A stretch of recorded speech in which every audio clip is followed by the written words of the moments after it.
Assalamualaikum warahmatullahi wabarakatuh. Selamat datang di Cerita Embasri, tempat di mana Embasri cerita tentang cerita teman dan tetangga Embasri yang berwarna-warni. Jadi cari tempat ternyaman buat nyimak cerita Embasri kali ini. Sebelum itu Embasri minta tolong like dan subscribe channel Embasri ini, dan jangan lupa nyalakan lonceng notifikasinya. Rina membuka mata pelan-pelan, cahaya pagi menyusup melalui tirai kamar tidur yang tipis. Suara burung berkicau di luar jendela, tapi hari ini terasa berbeda. Biasanya, Andi sudah bangun lebih dulu, menyeduh kopi hitam pekat untuk mereka berdua, sambil bercanda tentang rencana akhir pekan. Tapi pagi ini, tempat tidur di sampingnya kosong. Andi belum pulang sejak kemarin malam. Ia ingat betul, suaminya pergi ke kota untuk urusan bisnis, tapi seharusnya sudah kembali semalam. Rina menghela napas panjang, mencoba menenangkan hati yang mulai gelisah. Mungkin macet di jalan, gumamnya pada diri sendiri. Ia bangun, mengenakan kimono tipis, dan berjalan ke dapur. Rumah besar ini, warisan dari keluarga Andi, selalu membuatnya merasa aman. Dinding-dinding kayu jati yang kokoh, taman belakang yang luas dengan pohon mangga yang sudah berumur puluhan tahun, dan foto-foto keluarga yang tergantung rapi di ruang tamu. Semua itu adalah bagian dari kehidupan bahagia yang mereka bangun selama 10 tahun pernikahan. Mereka bertemu di kampus, Andi mahasiswa teknik sipil yang ambisius, Rina mahasiswi sastra yang pemimpi. Cinta mereka tumbuh pelan tapi pasti, melewati cobaan kecil seperti perbedaan latar belakang. Andi berasal dari keluarga kaya di desa, dengan rumah warisan yang luas ini, sementara Rina anak yatim piatu yang dibesarkan oleh bibinya di kota kecil. Tapi Andi selalu bilang, "Kamu adalah keluargaku sekarang, Rin. Rumah ini milik kita berdua." Rina menyeduh kopi, aroma harumnya mengisi udara. Ia duduk di meja makan, memandang ponsel yang diam. Sudah 3 kali ia hubungi Andi sejak semalam, tapi tak ada jawaban. Mungkin baterainya habis, pikirnya lagi. Untuk mengalihkan pikiran, ia mulai membersihkan rumah. Membersihkan adalah caranya menghadapi kegelisahan. Ia menyapu lantai, menyeka debu dari rak buku, dan bahkan menyiram tanaman di taman. Waktu berlalu, tapi Andi tak kunjung muncul. Siang hari, telepon rumah berdering. Rina berlari menghampirinya, hatinya berdegup kencang. "Halo, Andi?" Suara di ujung sana bukan Andi. Itu suara polisi. "Ibu Rina? Kami dari kepolisian. Maaf, kami harus menyampaikan berita buruk. Suami Anda, Bapak Andi, mengalami kecelakaan lalu lintas semalam. Mobilnya menabrak truk di jalan tol. Ia meninggal di tempat." Dunia seolah berhenti berputar. Rina merasa tubuhnya lemas, telepon jatuh dari tangannya. Ia ambruk ke lantai, air mata mengalir tanpa henti. Tidak mungkin. Ia menangis terseduh-seduh, dada terasa sesak. Bagaimana bisa? Kemarin pagi saja mereka masih bercanda, merencanakan liburan ke pantai. Andi bilang ia ingin punya anak tahun ini. Semua rencana itu lenyap begitu saja. Berita itu menyebar cepat. Tak lama, ibu mertua Rina, Bu Siti, datang bersama kedua iparnya, Lina dan Budi. Bu Siti, wanita berusia 60 tahun dengan wajah keras dan tatapan tajam, langsung memeluk Rina. Tapi pelukannya terasa dingin, seperti formalitas belaka. "Sabar ya, nak. Ini takdir Tuhan," katanya dengan suara datar. Lina, adik perempuan Andi yang berusia 30, menggelengkan kepala sambil menghela napas.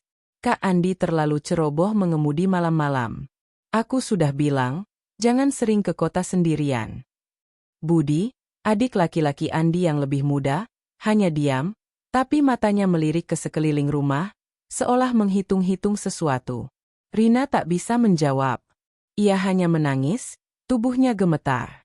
Mereka membawa jenazah Andi pulang sore itu. Rumah yang biasanya ramai dengan tawa kini dipenuhi isak tangis. Tetangga berdatangan, membawa makanan dan doa. Pemakaman dijadwalkan besok pagi.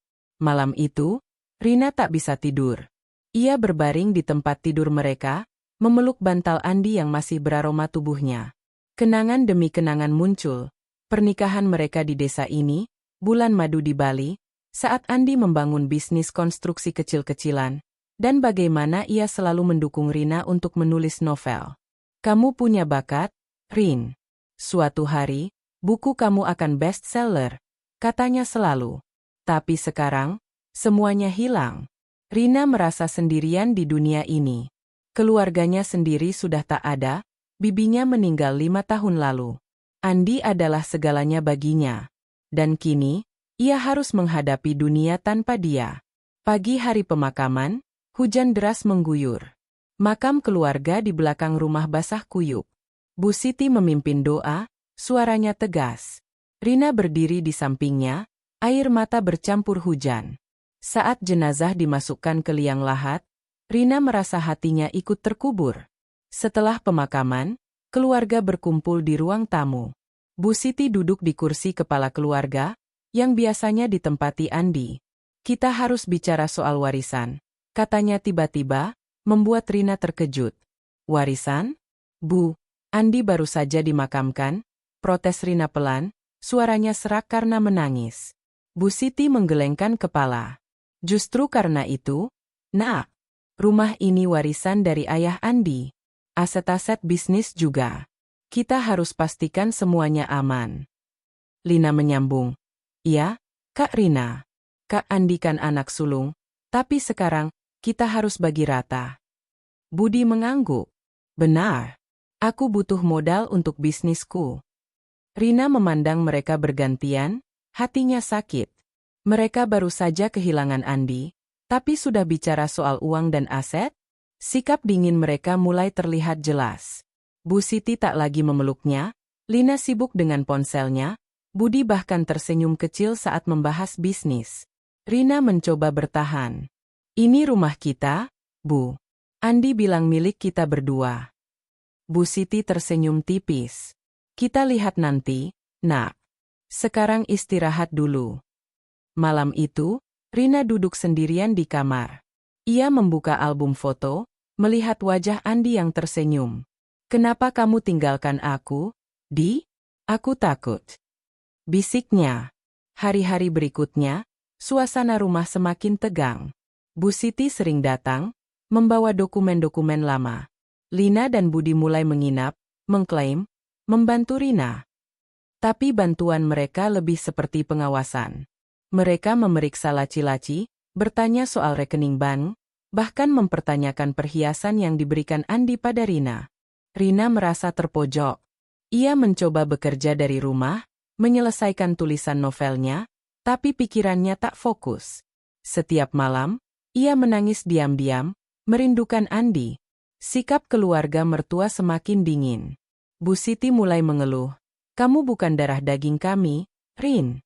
Tapi kami kasihan padamu. Lina sering bergosip dengan tetangga. Rina itu dari keluarga biasa, nggak pantas pegang aset besar. Budi bahkan bilang langsung, Kak, mending kamu pindah saja. Biar kami urus rumah ini. Rina terkejut. Ini rumahku juga. Tapi tekanan semakin kuat. Mereka mulai membatasi akses Rina ke dokumen penting. Bu Siti membawa pengacara keluarga, yang bilang hak waris Rina terbatas karena tak ada anak. Rina merasa dunia runtuh. Andi baru meninggal seminggu, tapi ia sudah merasa seperti orang asing di rumah sendiri. Ia mulai memikirkan pilihan, bertahan atau pergi, tapi bagaimana? Semua aset atas nama Andi, dan keluarga mertua mengklaim semuanya. Suatu malam, Rina duduk di teras, memandang bintang. Andi, tolong aku. Bisiknya. Tapi jawaban tak datang. Ia tahu, perjuangan baru saja dimulai. Hari demi hari berlalu, Rina mencoba menjaga rutinitas. Ia bangun pagi, membuat sarapan untuk semua, meski Bu Siti sering mengkritik masakannya. Dulu Andi suka masakan ibu, bukan masakan kota seperti ini, katanya. Rina diam saja, hatinya perih. Ia ingat betul, Andi selalu memuji masakannya. Kamu chef terbaik, Rin, katanya. Sore hari, Rina pergi ke makam Andi, membawa bunga. Ia duduk di sana berjam-jam, bercerita tentang hari-harinya. Mereka mulai berubah, Aku takut kehilangan rumah kita.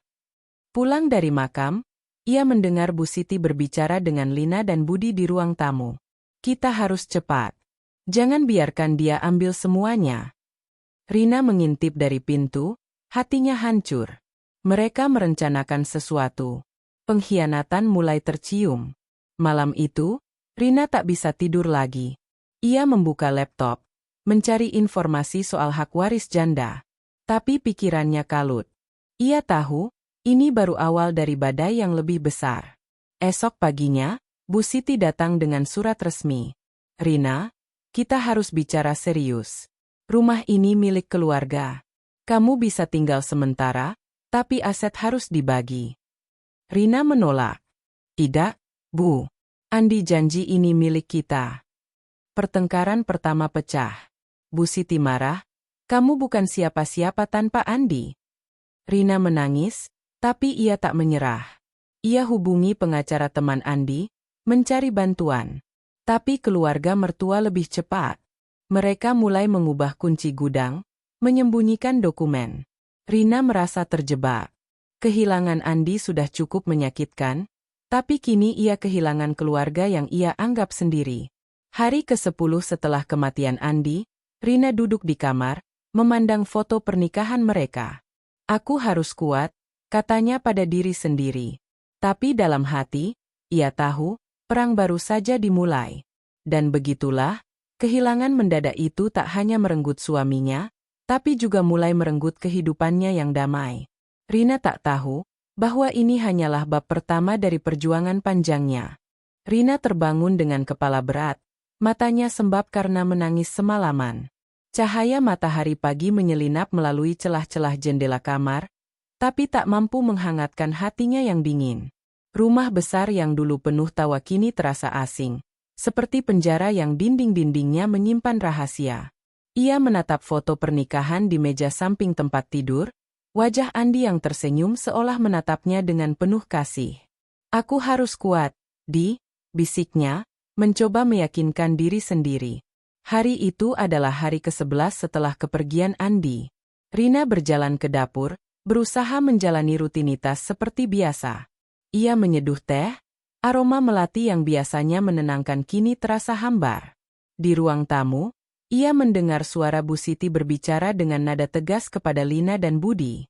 Rina mengintip dari pintu dapur, tubuhnya tersembunyi di balik tembok. Bu Siti duduk di sofa besar, memegang setumpuk dokumen dengan wajah serius. Kita harus pastikan semuanya di tangan kita, kata Bu Siti, suaranya rendah tapi penuh otoritas. Rumah ini warisan dari bapak kalian. Andi memang anak sulung, tapi sekarang dia sudah tiada. Kita harus amankan untuk keluarga asli. Lina mengangguk, matanya berbinar. Betul, Bu. Rina nggak punya hak penuh. Dia kan cuma menantu, bukan darah daging kita. Lagi pula, dia nggak punya anak dari Kak Andi. Budi menyela, aku butuh bagianku, Bu. Bisnis kontraktor kecilku lagi susah. Kalau kita jual rumah ini, pasti dapat banyak. Rina merasa dadanya sesak.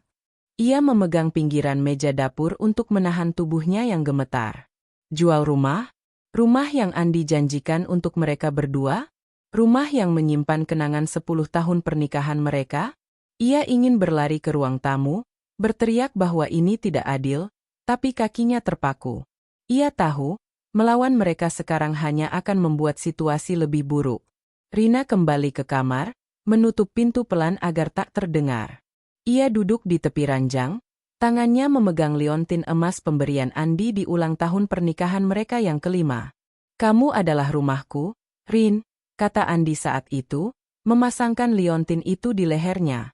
Kini, rumah itu terancam diambil, dan ia merasa tak punya kekuatan untuk melawan. Siang itu, Bu Siti memanggil Rina ke ruang tamu. Rina menguatkan hati, mengenakan senyum tipis untuk menyembunyikan kegelisahannya. Di ruang tamu, Bu Siti duduk bersama Lina, Budi, dan seorang pria paruh baya yang memperkenalkan diri sebagai Pak Darmo, pengacara keluarga. Meja dipenuhi dokumen-dokumen tua, Beberapa di antaranya tampak usang dengan cap notaris. "Rina, duduk," kata Bu Siti dengan nada yang lebih mirip perintah daripada undangan. Rina menurut, meski hatinya berdegup kencang. Pak Darmo membuka pembicaraan. "Ibu Rina, kami di sini untuk membahas warisan almarhum Bapak Andi. Rumah ini, tanah, dan bisnis konstruksi kecilnya adalah warisan keluarga dari almarhum Bapak Hadi, ayah Andi.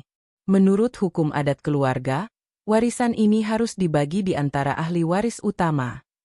Rina mengerutkan kening. "Hukum adat? Tapi Andi bilang rumah ini atas nama kami berdua. Kami yang membayar cicilan renovasinya selama ini." Bu Siti memotong, "Itu urusan kalian berdua.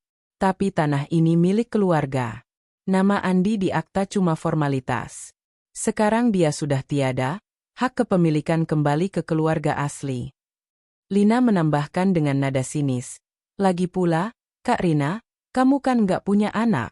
Kalau ada anak, mungkin lain ceritanya." Rina merasa seperti diserang dari segala arah. Ia mencoba menahan air mata. "Bu, ini rumah kami. Andi bekerja keras untuk bisnis ini. Aku juga membantu mengelola keuangan. Kalian nggak bisa seenaknya bilang ini bukan milikku." Budi tertawa kecil. "Kak, jangan emosional. Kami cuma mau yang adil. Kamu masih muda, bisa mulai lagi di tempat lain." Kata-kata Budi seperti pisau yang menusuk hati Rina. Ia ingin berteriak, tapi suaranya tercekat. Pak Darmo mengambil alih, menunjukkan dokumen-dokumen yang katanya membuktikan bahwa tanah dan rumah adalah warisan keluarga. Rina tak paham istilah hukum yang digunakan, tapi ia tahu dokumen-dokumen itu sengaja dibawa untuk menekannya. Malam itu, Rina duduk di kamar, meneliti dokumen yang ia temukan di laci Andi.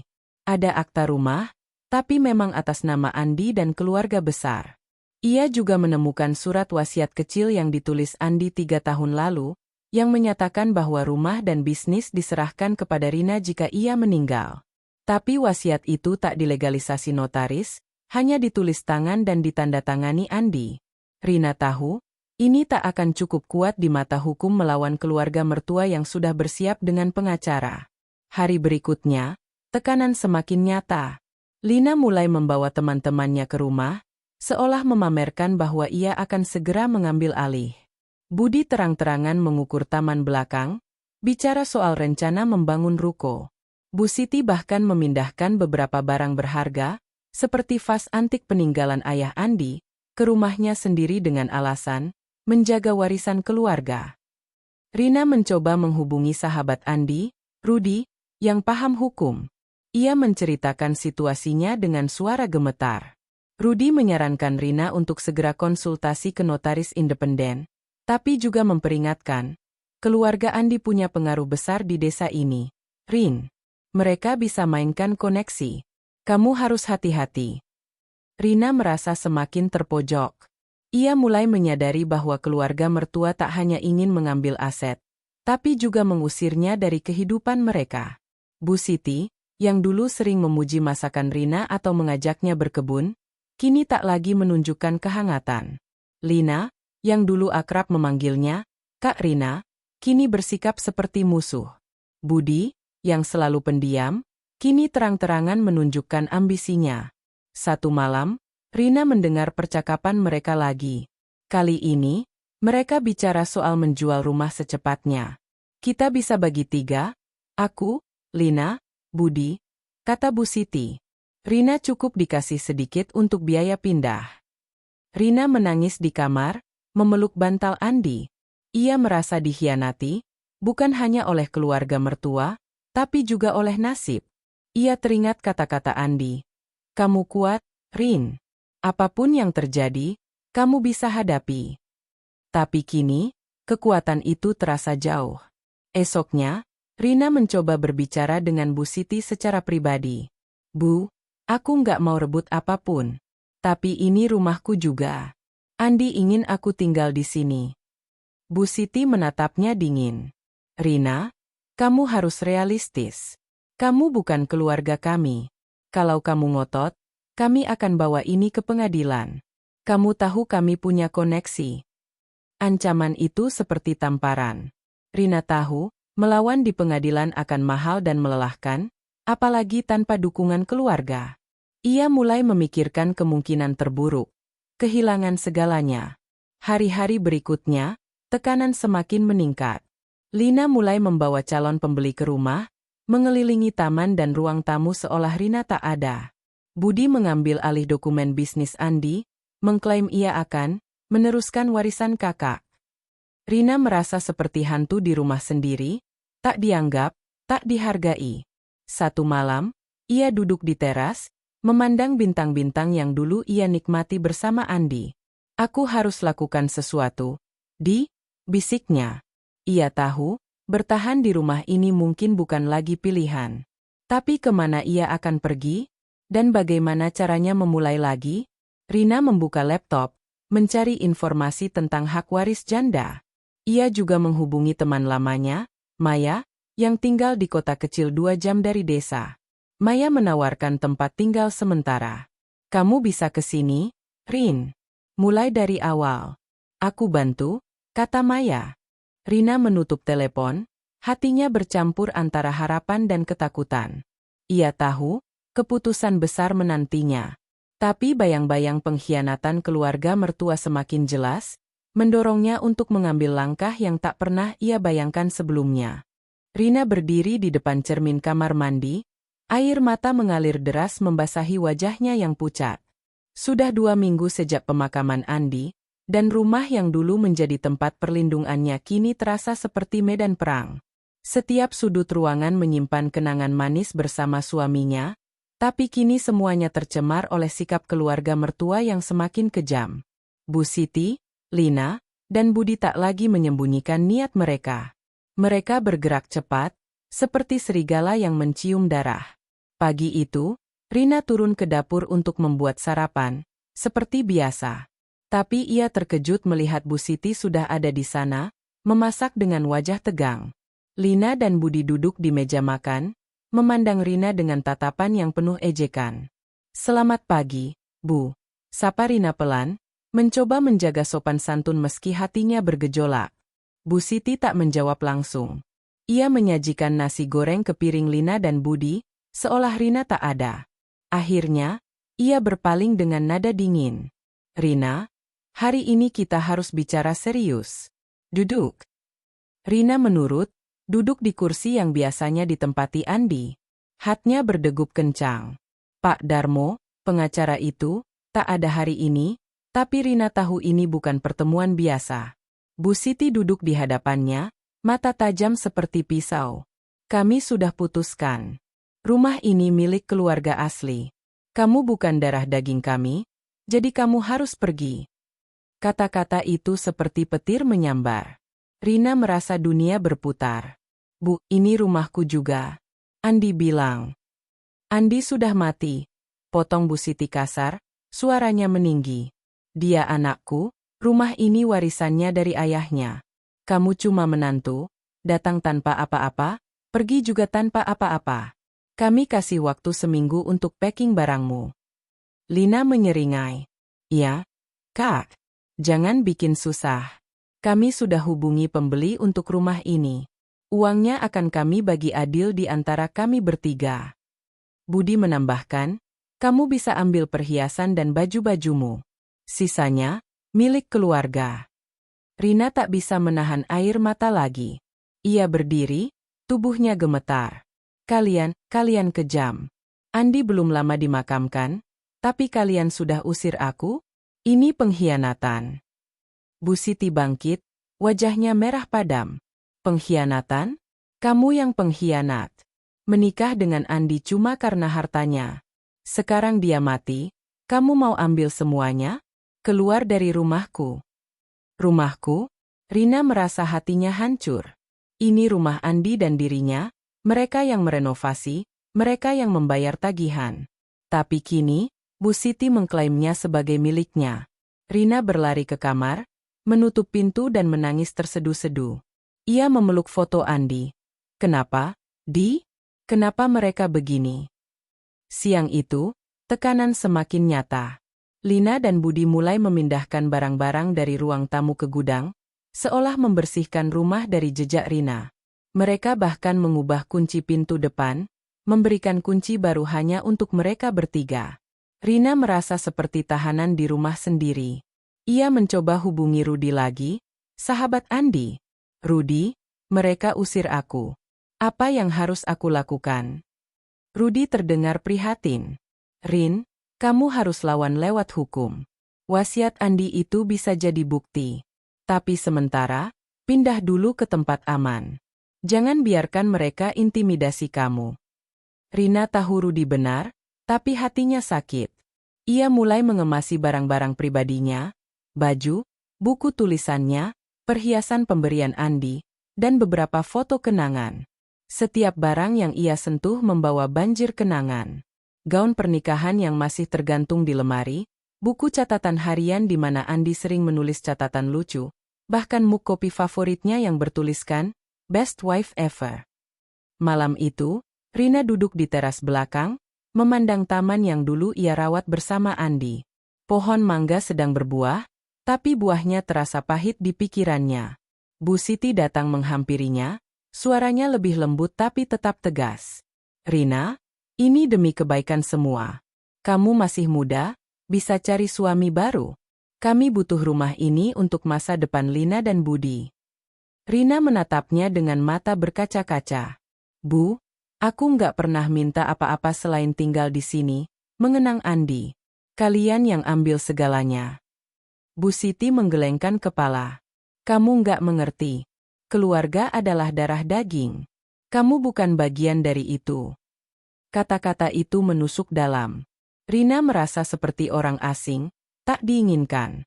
Ia bangkit dan masuk ke kamar, tak ingin bicara lagi. Hari berikutnya, situasi memburuk. Lina membawa teman-temannya, mengadakan pesta kecil di ruang tamu, seolah merayakan kemenangan. Mereka tertawa keras, musik diputar kencang, sementara Rina bersembunyi di kamar. Budi mulai membongkar garasi, mengambil alat-alat bisnis Andi untuk dijual. Ini milik kakak, tapi sekarang milikku, katanya pada Rina saat ia lewat. Rina tak tahan lagi. Ia hubungi Maya, teman lamanya di kota kecil. Maya, boleh aku tinggal sementara di tempatmu? Mereka usir aku dari rumah. Maya langsung setuju. Tentu, Rin. Aku jemput kamu besok. Bawa barangmu, kita mulai baru di sini. Rina menangis lega, tapi juga sedih. Ia harus meninggalkan rumah yang penuh kenangan. Malam itu, ia tak tidur. Ia berjalan keliling rumah diam-diam, menyentuh dinding, meja, kursi. Selamat tinggal, rumah kami, bisiknya. Pagi esoknya, Maya datang dengan mobil kecilnya. Rina sudah siap dengan 2 koper besar dan tas punggung. Bu Siti, Lina, dan Budi berdiri di pintu depan, memandangnya dengan dingin. Tak ada pelukan perpisahan, tak ada kata maaf. Ingat, jangan kembali lagi, kata Bu Siti tegas. Rina menatap mereka terakhir kali. Aku doakan kalian bahagia dengan apa yang kalian rebut. Ia masuk ke mobil Maya, air mata mengalir lagi. Saat mobil berjalan meninggalkan rumah, Rina memandang ke belakang. Rumah besar itu semakin mengecil, seperti mimpi yang hilang. Maya memegang tangannya. Kamu kuat, Rin. Ini bukan akhir. Di rumah Maya, yang sederhana tapi hangat, Rina akhirnya bisa bernapas lega. Maya menyajikan teh hangat, mendengarkan cerita Rina dengan sabar. Mereka kejam, Mei. Aku kehilangan Andi, sekarang kehilangan rumah. Maya memeluknya. Kamu punya aku. Besok kita cari pengacara. Kamu berhak atas bagianmu. Tapi Rina tahu, perjuangan baru dimulai. Ia tak punya tempat tinggal tetap, aset direbut, dan hati yang hancur.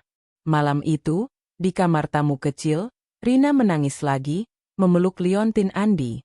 Aku harus bertahan, Di. Demi kamu. Hari-hari di rumah Maya, Rina mencoba menyesuaikan diri. Kota kecil ini tenang, tapi asing. Ia mulai mencari informasi hukum, tapi biaya pengacara mahal. Ia hubungi bank, ternyata rekening bersama Andi sudah dibekukan oleh Bu Siti dengan alasan warisan keluarga. Rina merasa putus asa. Ia mulai memikirkan menjual perhiasan untuk biaya hidup. Tapi itu aset terakhirnya. Aku harus jual semuanya, gumamnya. Maya menyarankan, mulai cari kerja dulu. Aku kenal orang di sekolah, kamu bisa jadi guru les.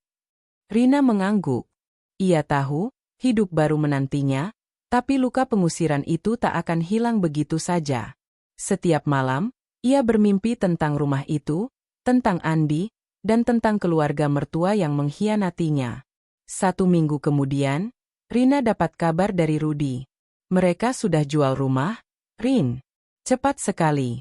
Uangnya dibagi mereka. Rina ambruk. Semuanya hilang. Ia tak punya pilihan selain maju. Aku akan bangkit, katanya pada diri sendiri. Tapi di hati, pengusiran itu meninggalkan bekas dalam. Ia bukan lagi Rina yang bahagia, tapi Rina yang terluka, siap berjuang. Rina berdiri di depan cermin kamar mandi, air mata mengalir deras membasahi wajahnya yang pucat. Sudah 2 minggu sejak pemakaman Andi, dan rumah yang dulu menjadi tempat perlindungannya kini terasa seperti medan perang. Setiap sudut ruangan menyimpan kenangan manis bersama suaminya, tapi kini semuanya tercemar oleh sikap keluarga mertua yang semakin kejam. Bu Siti, Lina, dan Budi tak lagi menyembunyikan niat mereka. Mereka bergerak cepat, seperti serigala yang mencium darah. Pagi itu, Rina turun ke dapur untuk membuat sarapan, seperti biasa. Tapi ia terkejut melihat Bu Siti sudah ada di sana, memasak dengan wajah tegang. Lina dan Budi duduk di meja makan, memandang Rina dengan tatapan yang penuh ejekan. "Selamat pagi, Bu," sapa Rina pelan, mencoba menjaga sopan santun meski hatinya bergejolak. Bu Siti tak menjawab langsung. Ia menyajikan nasi goreng ke piring Lina dan Budi, seolah Rina tak ada. Akhirnya, ia berpaling dengan nada dingin. "Rina, hari ini kita harus bicara serius. Duduk." Rina menurut, duduk di kursi yang biasanya ditempati Andi. Hatinya berdegup kencang. Pak Darmo, pengacara itu, tak ada hari ini, tapi Rina tahu ini bukan pertemuan biasa. Bu Siti duduk di hadapannya, mata tajam seperti pisau. "Kami sudah putuskan. Rumah ini milik keluarga asli. Kamu bukan darah daging kami, jadi kamu harus pergi." Kata-kata itu seperti petir menyambar. Rina merasa dunia berputar. "Bu, ini rumahku juga," Andi bilang. "Andi sudah mati," potong Bu Siti kasar, suaranya meninggi. "Dia anakku. Rumah ini warisannya dari ayahnya. Kamu cuma menantu, datang tanpa apa-apa, pergi juga tanpa apa-apa. Kami kasih waktu 1 minggu untuk packing barangmu." Lina menyeringai. "Ya, Kak. Jangan bikin susah. Kami sudah hubungi pembeli untuk rumah ini. Uangnya akan kami bagi adil di antara kami bertiga." Budi menambahkan, "Kamu bisa ambil perhiasan dan baju-bajumu. Sisanya, milik keluarga." Rina tak bisa menahan air mata lagi. Ia berdiri, tubuhnya gemetar. Kalian kejam. Andi belum lama dimakamkan, tapi kalian sudah usir aku? Ini pengkhianatan." Bu Siti bangkit, wajahnya merah padam. "Pengkhianatan? Kamu yang pengkhianat. Menikah dengan Andi cuma karena hartanya. Sekarang dia mati, kamu mau ambil semuanya? Keluar dari rumahku." "Rumahku?" Rina merasa hatinya hancur.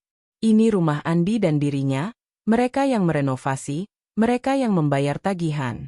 Tapi kini, Bu Siti mengklaimnya sebagai miliknya. Rina berlari ke kamar, menutup pintu dan menangis terseduh-seduh. Ia memeluk foto Andi. Kenapa, Di? Kenapa mereka begini?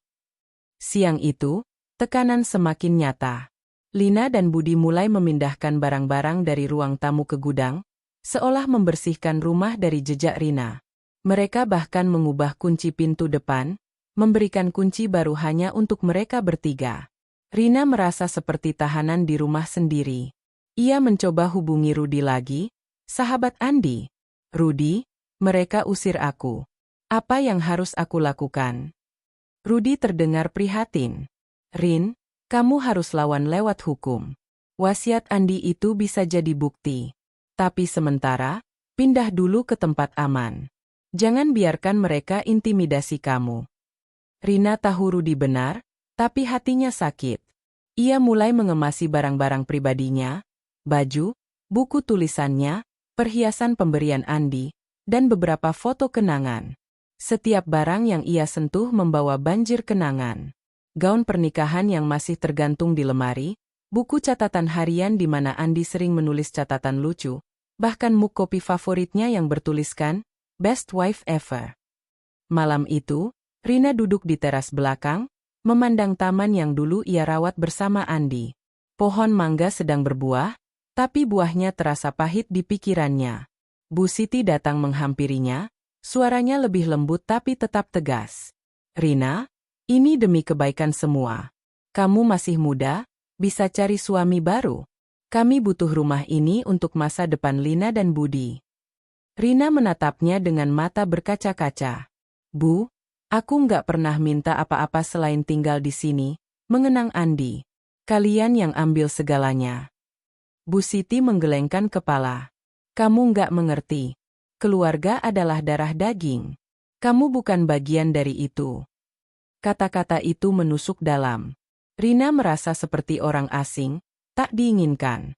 Ia bangkit dan masuk ke kamar, tak ingin bicara lagi. Hari berikutnya, situasi memburuk. Lina membawa teman-temannya, mengadakan pesta kecil di ruang tamu, seolah merayakan kemenangan.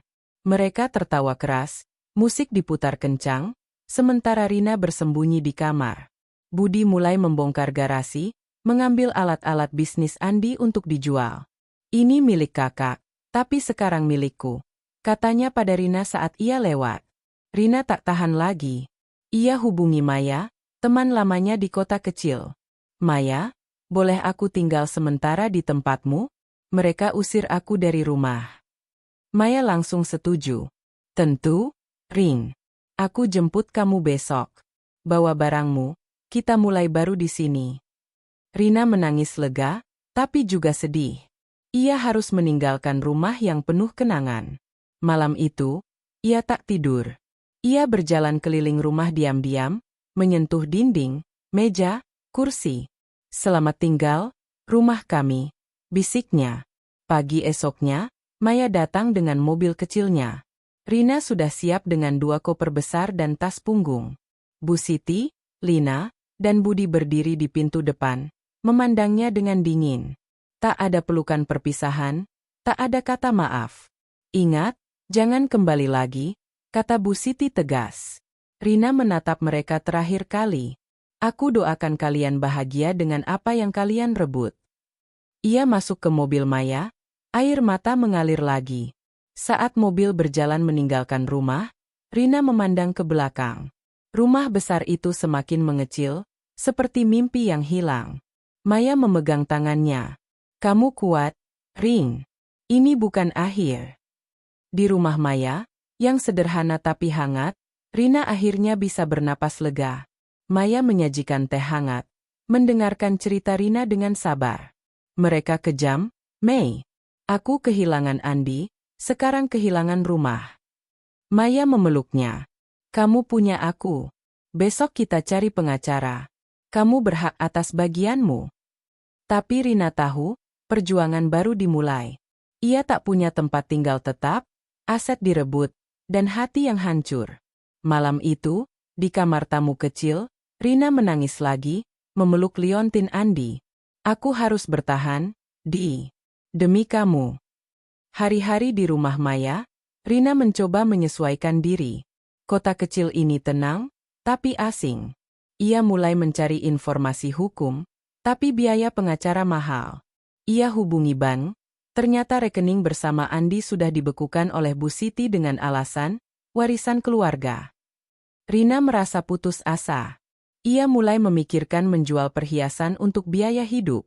Tapi itu aset terakhirnya. Aku harus jual semuanya, gumamnya. Maya menyarankan, mulai cari kerja dulu. Aku kenal orang di sekolah, kamu bisa jadi guru les. Rina mengangguk. Ia tahu, hidup baru menantinya, tapi luka pengusiran itu tak akan hilang begitu saja. Setiap malam, Ia bermimpi tentang rumah itu, tentang Andi, dan tentang keluarga mertua yang mengkhianatinya. 1 minggu kemudian, Rina dapat kabar dari Rudy. Mereka sudah jual rumah, Rin. Cepat sekali. Uangnya dibagi mereka. Rina ambruk. Semuanya hilang. Ia tak punya pilihan selain maju. Aku akan bangkit, katanya pada diri sendiri. Tapi di hati, pengusiran itu meninggalkan bekas dalam. Ia bukan lagi Rina yang bahagia, tapi Rina yang terluka, siap berjuang. Rina duduk di sudut kamar tamu kecil di rumah Maya, menatap 2 koper besar yang berisi sisa hidupnya.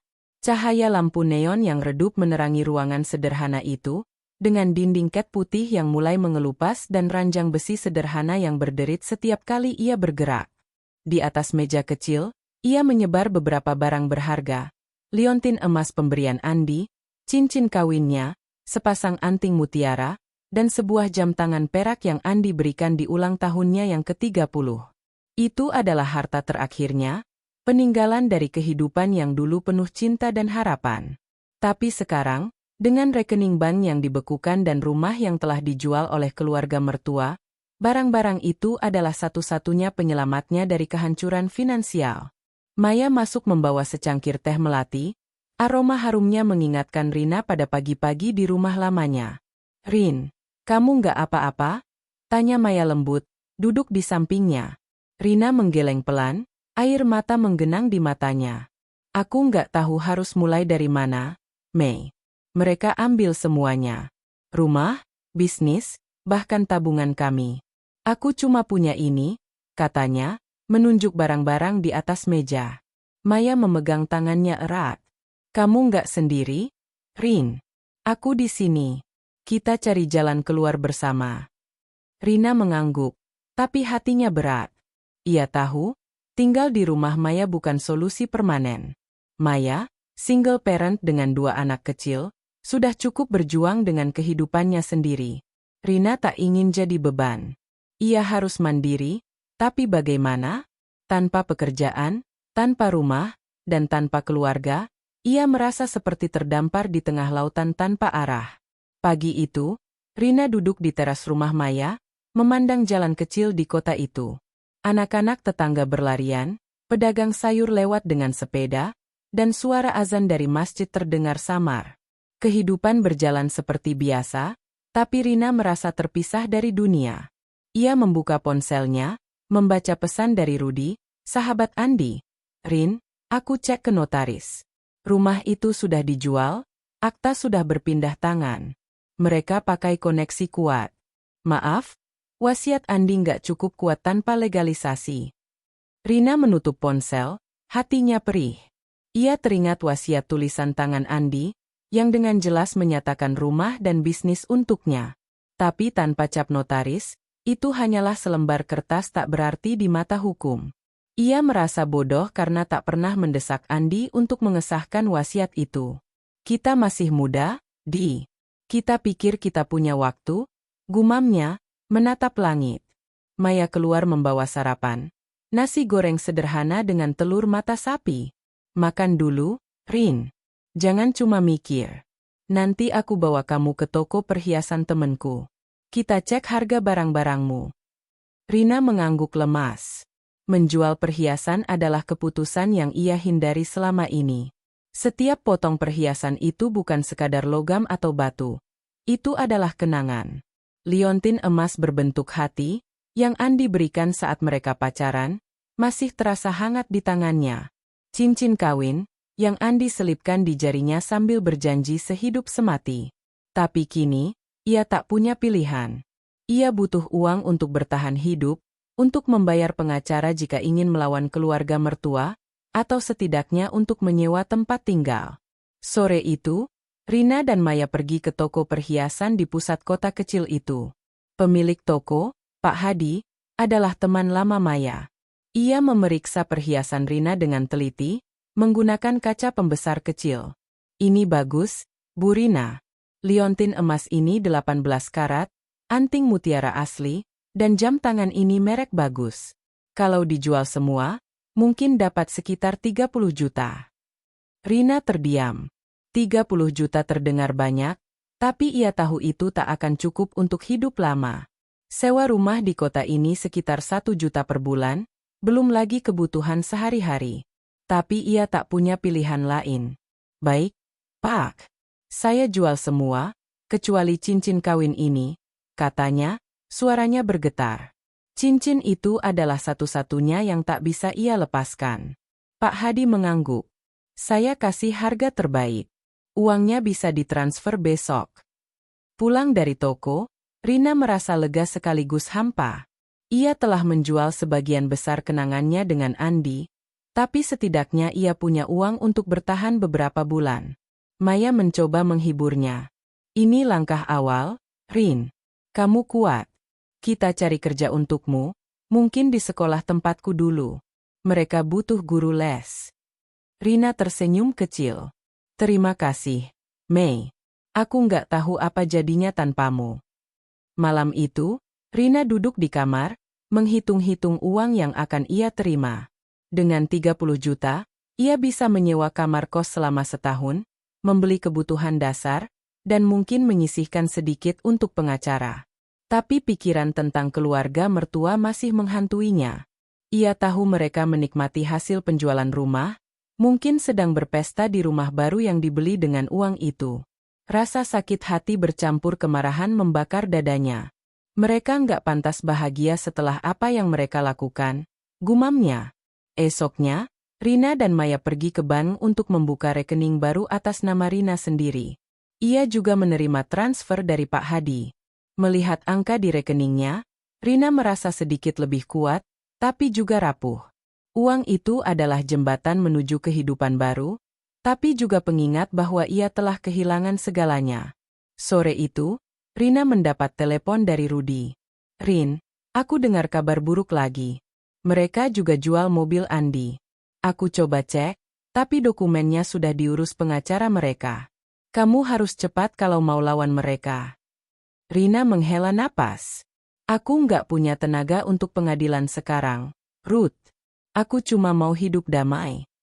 Rudy terdiam sejenak. Aku mengerti.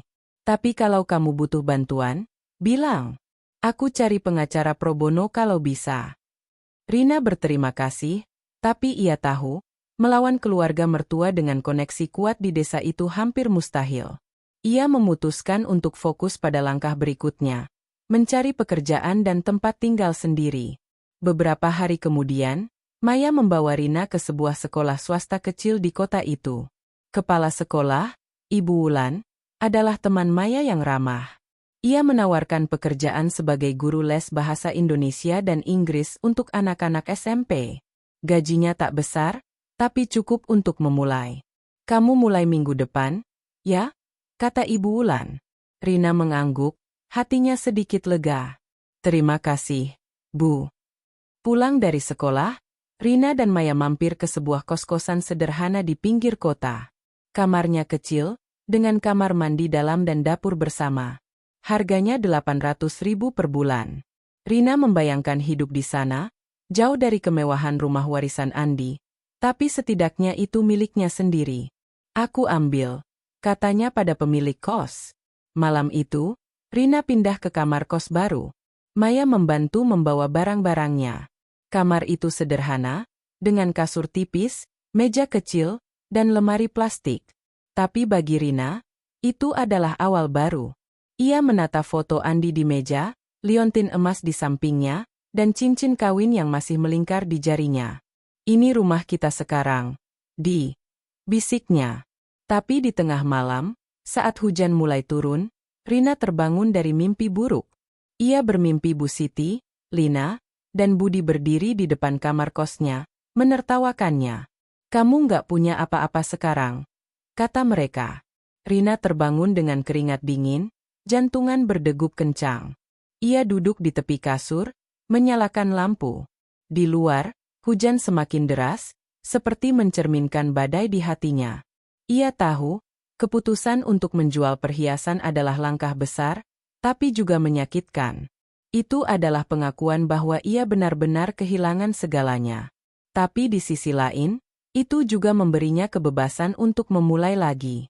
Rina membuka jendela, membiarkan angin malam masuk. Aku akan bangkit, katanya pada bayangan Andi di pikirannya. Aku janji. Hari berikutnya, Rina mulai menyiapkan diri untuk pekerjaan barunya. Ia membeli beberapa buku pelajaran bekas, menyiapkan catatan untuk mengajar. Ia juga mulai menulis lagi, mencurahkan perasaannya ke dalam novel yang dulu ia tinggalkan. Tulisan itu menjadi pelariannya, cara untuk mengenang Andi tanpa tenggelam dalam kesedihan. Tapi di sudut hatinya, Rina masih mendengar suara keluarga mertua, ejekan mereka, dan pengkhianatan yang tak akan ia lupakan. Ia tahu, perjuangan ini belum selesai. Tapi untuk pertama kalinya, ia merasa punya kendali, meski kecil, atas hidupnya. Rina berdiri di depan cermin kecil di kamar kosnya, menata rambutnya yang kini dipotong pendek untuk menghemat biaya perawatan. Ia mengenakan kemeja sederhana berwarna biru muda dan celana kain hitam, pakaian yang ia beli di pasar murah untuk hari pertama mengajar sebagai guru les. Cincin kawin di jarinya masih berkilau, satu-satunya barang berharga yang ia simpan, pengingat Andi yang tak pernah pudar. Di luar, pagi di kota kecil ini terasa hidup, suara ayam berkokok, motor berlalu lalang, dan aroma kopi dari warung tetangga. Tapi bagi Rina, dunia ini masih terasa asing, seperti lukisan yang warnanya belum ia pahami. 2 minggu telah berlalu sejak ia pindah ke kamar kos sederhana ini. Uang hasil penjualan perhiasan, sekitar 30 juta rupiah, kini tersimpan rapi di rekening barunya, meski ia tahu itu tak akan bertahan lama. Sewa kos 800.000 per bulan, ditambah kebutuhan sehari-hari, membuatnya harus segera menghasilkan pendapatan sendiri. Pekerjaan sebagai guru les di sekolah swasta yang diatur Maya adalah harapan pertamanya, tapi gajinya hanya sekitar 1,5 juta per bulan untuk 2 kali seminggu. Itu cukup untuk bertahan, tapi tak untuk membangun kembali hidup yang dulu ia miliki. Rina menghela napas, mengambil tas punggungnya, dan berjalan ke sekolah yang berjarak 10 menit dari kos. Jalanan beraspal di kota kecil ini penuh lubang, tapi udaranya segar, berbeda dari desa tempat rumah warisan Andi yang kini telah dijual. Ia teringat malam-malam di teras rumah itu, bersama Andi, memandang bintang sambil merencanakan masa depan. Kini, masa depan itu lenyap, dan ia harus menciptakan yang baru dari nol. Di sekolah, Ibu Wulan, kepala sekolah, menyambutnya dengan senyum hangat. Rina, selamat datang. Anak-anak sudah menunggu di kelas. Mereka agak nakal, tapi kamu pasti bisa handle. Rina tersenyum kecil, mencoba menutupi kegugupannya. Ia tak pernah mengajar sebelumnya, kecuali membantu Andi menjelaskan pelajaran kepada keponakan mereka dulu. Tapi ia punya gelar sastra, dan semangat untuk bertahan. Kelas pertamanya berisi 15 anak SMP, wajah-wajah penuh rasa ingin tahu bercampur kenakalan. Rina memperkenalkan diri, suaranya sedikit gemetar. Nama saya Ibu Rina. Kita akan belajar bahasa Indonesia dan Inggris bersama. Siapa yang suka membaca cerita? Beberapa anak mengacungkan tangan, yang lain terkikik. Seorang anak laki-laki di belakang bertanya, "Bu, cerita apa yang paling Ibu suka?" Rina tersenyum, teringat novel yang ia tulis setengah jalan. Cerita tentang orang yang bangkit dari kesulitan. Jawabnya. Anak-anak itu tak tahu, tapi kata-kata itu adalah cerminan hidupnya sendiri. Hari pertama mengajar berjalan lebih baik dari yang ia kira. Anak-anak antusias, meski beberapa kali ia harus menegur mereka yang ribut. Pulang dari sekolah, ia merasa sedikit lebih ringan. Ada harapan kecil di hatinya, meski bayang-bayang pengkhianatan keluarga mertua masih menghantui. Malam itu, di kamar kos, Rina membuka laptop tuanya dan melanjutkan menulis novel yang dulu ia tinggalkan. Ceritanya tentang seorang wanita yang kehilangan segalanya tapi menemukan kekuatan dalam dirinya. Setiap kata yang ia tulis terasa seperti curahan hati, terapi untuk luka yang masih menganga. Aku harus selesaikan ini, gumamnya. Andi selalu percaya novelnya akan jadi karya besar, dan kini, menulis adalah caranya untuk tetap terhubung dengannya. Tapi kehidupan baru tak semudah yang ia harapkan. Di minggu kedua, Rina mulai merasakan tekanan finansial. Ia harus membeli bahan makanan, membayar listrik kos, dan membeli buku pelajaran tambahan untuk mengajar. Uang di rekeningnya menyusut lebih cepat dari perkiraan. Ia juga mulai merasakan kesepian yang dalam. Di desa dulu, ia punya tetangga yang ramah, teman-teman Andi yang sering berkunjung. Di sini, ia hanya punya Maya, yang sibuk dengan anak-anaknya dan pekerjaan sebagai karyawan bank. Suatu sore, saat Rina berjalan pulang dari sekolah, ia melihat sebuah warung kopi kecil di sudut jalan. Warung itu sederhana, dengan meja kayu dan bangku plastik, tapi ramai dengan pelanggan. Pemiliknya, seorang wanita paruh baya bernama Bu Tuti, menyapa Rina. "Mau coba kopi kami, Mbak? Baru buka? Loh." Rina tersenyum dan memesan secangkir kopi hitam. Ia duduk di sudut, menikmati aroma kopi yang mengingatkannya pada Andi. Bu Tuti mendekat, mengobrol ringan. "Mbak baru di sini ya? Kayaknya nggak asli kota ini." Rina mengangguk, menceritakan sekilas bahwa ia pindah dari desa setelah kehilangan suami. Ia tak menyebut detail pengusiran, tapi Bu Tuti sepertinya mengerti. "Hidup kadang keras, Mbak. Tapi di kota ini, orang-orang baik. Kalau perlu teman, mampir aja ke sini." Obrolan kecil itu menghangatkan hati Rina.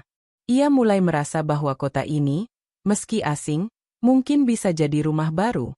Tapi malam itu, saat ia menghitung pengeluaran, kecemasan kembali menyerang. Uangnya tak akan cukup untuk setahun, apalagi jika ia ingin melawan keluarga mertua di pengadilan. Ia mulai memikirkan opsi lain, menjual cincin kawinnya, meski itu adalah hal terakhir yang ingin ia lakukan. Hari berikutnya, Rina mendapat kabar dari Rudi. "Rin, aku dengar Bu Siti dan yang lain mulai ribut soal pembagian uang dari penjualan rumah. Lina mau lebih banyak karena dia yang urus pembeli.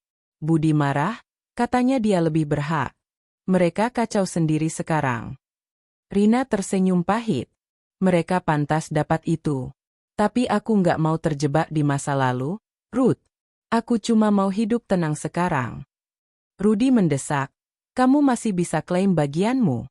Aku kenal pengacara yang bisa bantu dengan biaya murah." Rina ragu. Ia ingin keadilan, tapi perjuangan hukum terasa seperti membuka luka lama. Ia memilih fokus pada pekerjaan dan menulis. Tapi di sisi lain, ia tak bisa sepenuhnya melupakan pengkhianatan itu.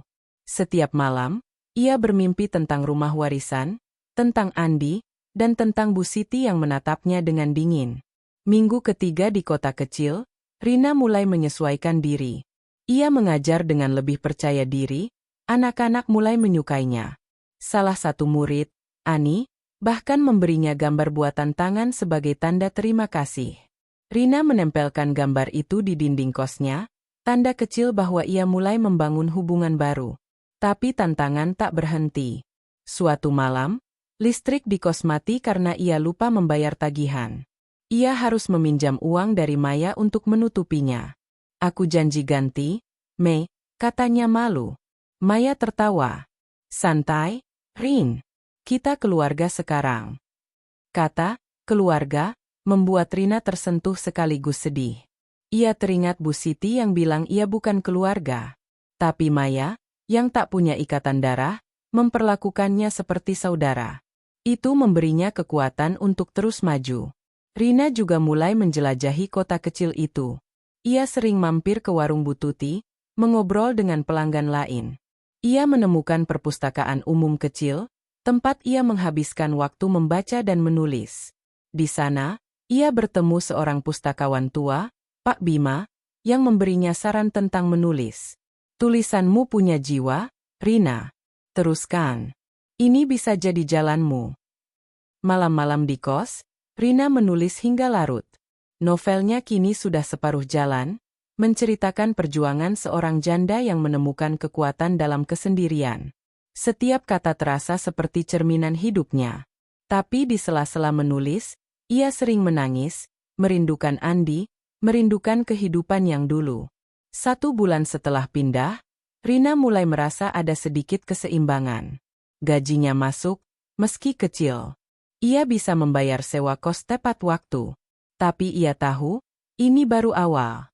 Ia masih harus mencari cara untuk menambah penghasilan, mungkin dengan les privat atau menulis lepas. Ia juga harus memutuskan, apakah ia akan melawan keluarga mertua, atau melepas semuanya demi kedamaian? Di akhir bab ini, Rina duduk di depan laptopnya, mengetik kalimat terakhir untuk malam itu. Dia kehilangan segalanya, tapi di dalam dirinya, ada kekuatan yang baru lahir. Ia menutup laptop, menatap foto Andi. Aku sedang mencoba, Di. Aku harap kamu bangga. Di luar, bulan purnama bersinar terang, menyinari kota kecil yang perlahan menjadi rumah baru Rina. Tapi di hatinya, luka pengusiran masih bertahta, menunggu waktu untuk sembuh. Rina bangun pagi-pagi sekali, sebelum matahari terbit sepenuhnya di kota kecil yang kini menjadi tempat tinggalnya. Kamar kos sederhana itu masih terasa asing, meski sudah 1 bulan ia menghuninya. Dinding cat putih yang kusam, kasur tipis yang berderit, dan bau lembab dari kamar mandi dalam yang kecil membuatnya sering teringat rumah warisan Andi yang luas dan nyaman. Tapi ia tak boleh larut dalam kenangan. Hari ini adalah hari les ketiga di minggu ini, dan ia harus tetap kuat. Ia menyeduh kopi instan di gelas plastik. Aroma pahitnya mengingatkannya pada pagi-pagi bersama Andi. Selamat pagi, Di, bisiknya pada foto suaminya di meja kecil. Foto itu adalah satu-satunya dekorasi di kamar ini, selain gambar buatan muridnya, Ani, yang menempel di dinding. Rina mengenakan kemeja yang sama seperti kemarin. Ia hanya punya 3 set pakaian kerja sekarang, dan berjalan ke sekolah dengan tas punggung yang mulai usang. Di sekolah, hari berjalan seperti biasa. Anak-anak antusias belajar bahasa Inggris, tapi Rina merasa lelah. Gajinya memang masuk tepat waktu, tapi setelah dipotong untuk sewa kos, makanan, dan transportasi, sisanya tak banyak.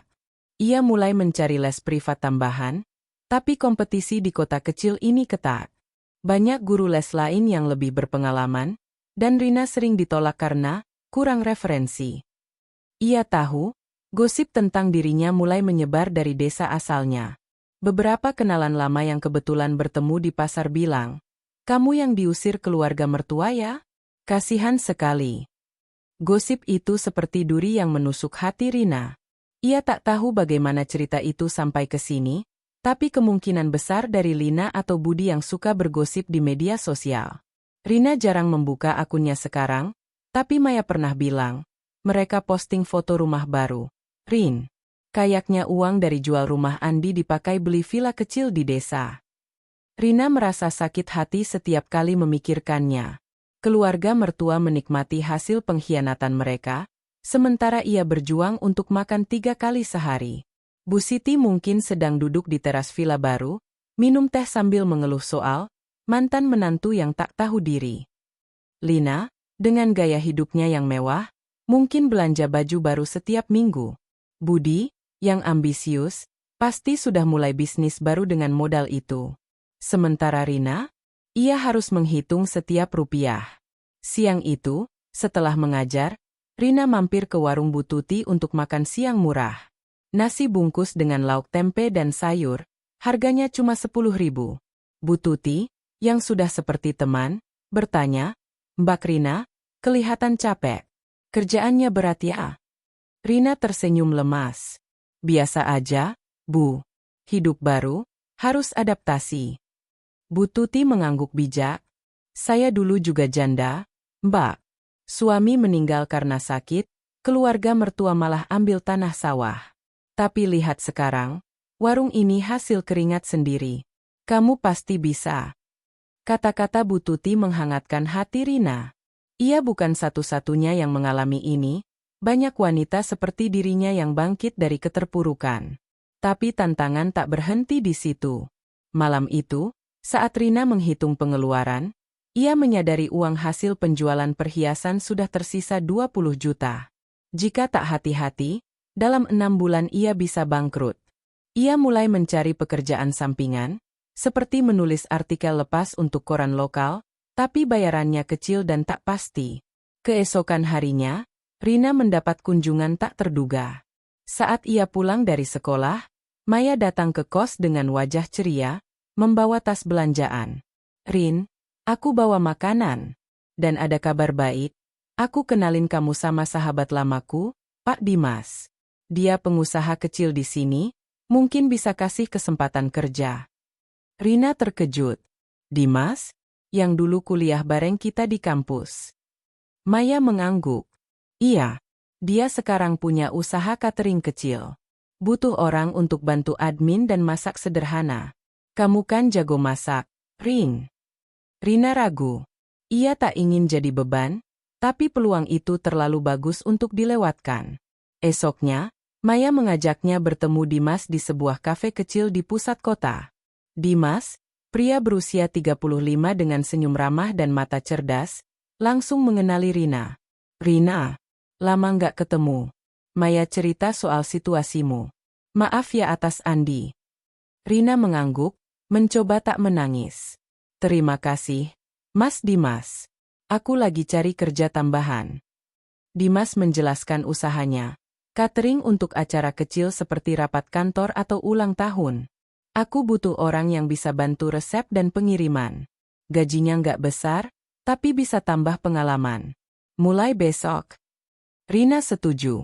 Ini adalah harapan baru. Tapi tantangan sosial mulai muncul. Saat ia mulai bekerja di catering Dimas, gosip dari desa asalnya semakin menyebar. Seorang tetangga kos yang berasal dari desa yang sama bilang, Kak Rina, aku dengar dari sepupuku di sana.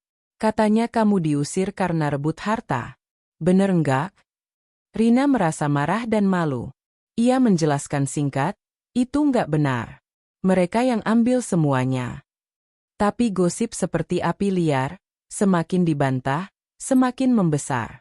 Di sekolah, bahkan Ibu Wulan bertanya halus, Rina, kalau butuh bantuan, bilang ya. Aku dengar cerita dari orang desa. Rina merasa terpojok. Ia mulai menghindari orang-orang dari desa asalnya, tak ingin dihadapkan pada pertanyaan yang menyakitkan. Malam-malam, ia sering menangis sendirian, memeluk cincin kawin Andi. Kenapa harus begini, Di? Aku cuma mau hidup tenang. Sementara itu, dari kabar yang ia dengar lewat Rudi, keluarga mertua mulai menikmati kekayaan mereka. Bu Siti membeli perabot baru untuk villa, Lina liburan ke pantai dengan uang bagiannya, dan Budi membuka toko kecil. Tapi ada retak kecil, mereka mulai bertengkar soal pembagian. Lina menuduh Budi ambil lebih banyak, Bu Siti harus jadi penengah. Rina tersenyum pahit saat Rudi cerita itu. Mereka dapat karma, Rin. Tapi Rina tak ingin bergembira atas penderitaan orang lain. Ia fokus pada hidup barunya. Di catering Dimas, ia belajar cepat. Masak rendang dan sate yang dulu Andi suka, kini jadi bagian rutinitas. Dimas ramah, sering bercanda untuk menghibur. Kamu kuat, Rin. Aku yakin kamu bisa lebih dari ini. Tapi kesulitan finansial tetap ada. Suatu hari, Rina sakit demam tinggi karena kelelahan. Ia tak bisa mengajar atau ke catering, dan biaya obat memakan tabungannya. Maya datang membawa sup. Istirahat, Rin. Aku urus anak-anak les MU sementara. Rina terharu. Maya adalah sahabat sejati, tapi ia tahu tak bisa bergantung selamanya. Saat sembuh, ia kembali bekerja lebih keras, bahkan mulai menawarkan les online lewat aplikasi sederhana. Tapi koneksi internet di kos buruk, membuatnya frustasi. Tantangan sosial semakin berat saat Rina bertemu kenalan lama di pasar. Wanita itu, teman Lina, menatapnya sinis. Rina, kamu di sini? Katanya kamu pindah karena malu diusir. Lina cerita, kamu rebut aset Andi. Rina marah. Itu bohong. Mereka yang usir aku dan jual rumah tanpa hakku. Wanita itu pergi sambil tersenyum ejek. Rina pulang dengan air mata. Gosip itu membuatnya merasa seperti orang terbuang, janda yang tak diinginkan. Ia mulai menarik diri, jarang keluar kecuali untuk kerja. Tapi di tengah kesulitan, ada cahaya kecil. Dimas mengajaknya ikut acara catering besar, dan ia berhasil. Kamu hebat, Rin. Puji Dimas. Itu membuat Rina percaya diri lagi. Malam itu, Rina menulis di novelnya, hidup baru penuh duri, tapi setiap duri mengajarkan kekuatan.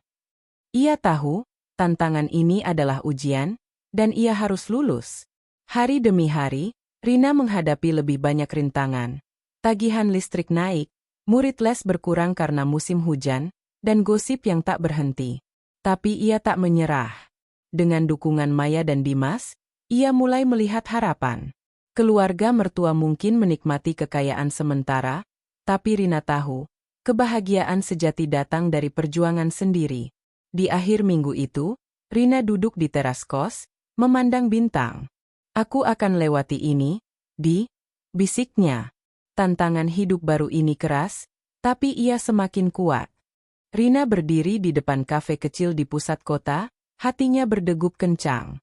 Ini adalah pertemuan kedua dengan Dimas, setelah Maya memperkenalkannya kemarin. Kafe itu sederhana, dengan meja-meja kayu dan aroma kopi yang menggoda, tapi bagi Rina, tempat ini seperti gerbang menuju harapan baru. Ia mengenakan kemeja biru muda yang sama seperti saat mengajar, rambutnya diikat rapi, dan cincin kawin Andi masih melingkar di jarinya sebagai pengingat kekuatan. Aku bisa, Rin, gumamnya pada diri sendiri, mencoba menenangkan kegelisahan. Dimas sudah duduk di salah satu meja sudut, memegang secangkir espresso. Ia tersenyum lebar saat melihat Rina mendekat. Rina, tepat waktu. Duduk, yuk. Pesan minum apa? Rina duduk, memesan teh hangat untuk menenangkan perutnya yang mulas. Dimas, dengan wajah ramah dan mata yang penuh empati, langsung membuka pembicaraan. Maya cerita banyak soal kamu. Maaf ya atas kehilangan Andi. Aku kenal dia dulu di kampus, orangnya baik banget. Rina mengangguk, air mata hampir tumpah tapi ia tahan. Terima kasih, Mas Dimas. Andi memang baik. Sekarang aku lagi coba bangun hidup baru. Dimas mengangguk paham. Aku tahu rasanya kehilangan. Istriku meninggal 3 tahun lalu karena kanker. Aku sendirian urus anak dan bisnis. Tapi itu bikin aku lebih kuat. Nah, soal pekerjaan, aku serius tawarin kamu gabung di cateringku. Nggak besar, cuma pesanan kecil-kecilan untuk acara kantor atau ulang tahun. Kamu bisa bantu masak dan admin. Gajinya 2 juta per bulan, plus bonus kalau pesanan banyak. Rina terkejut. Itu lebih besar dari gaji lesnya. Aku bersedia, Mas. Aku jago masak makanan rumahan, seperti rendang atau opor yang Andi suka dulu. Dimas tersenyum. Bagus.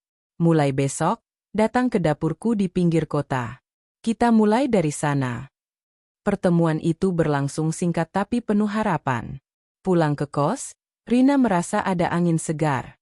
Ia hubungi Maya. Terima kasih ya. Dimas baik banget. Aku mulai besok. Maya tertawa di telepon. Aku bilang kan, dia orangnya tulus. Hati-hati ya, Rin. Jangan jatuh cinta dulu. Rina tertawa kecil, meski hatinya masih setia pada Andi. Enggak lah, Mei. Aku cuma mau kerja. Esok paginya, Rina berangkat ke dapur Dimas dengan bus kota. Dapur itu sederhana, di sebuah rumah kecil yang dimodifikasi jadi tempat produksi. Ada oven besar, kompor gas, dan rak-rak penuh bahan makanan. Dimas menyambutnya dengan apron putih. Selamat datang, partner. Hari ini kita siapin pesanan untuk rapat kantor. Nasi box dengan ayam goreng dan sayur.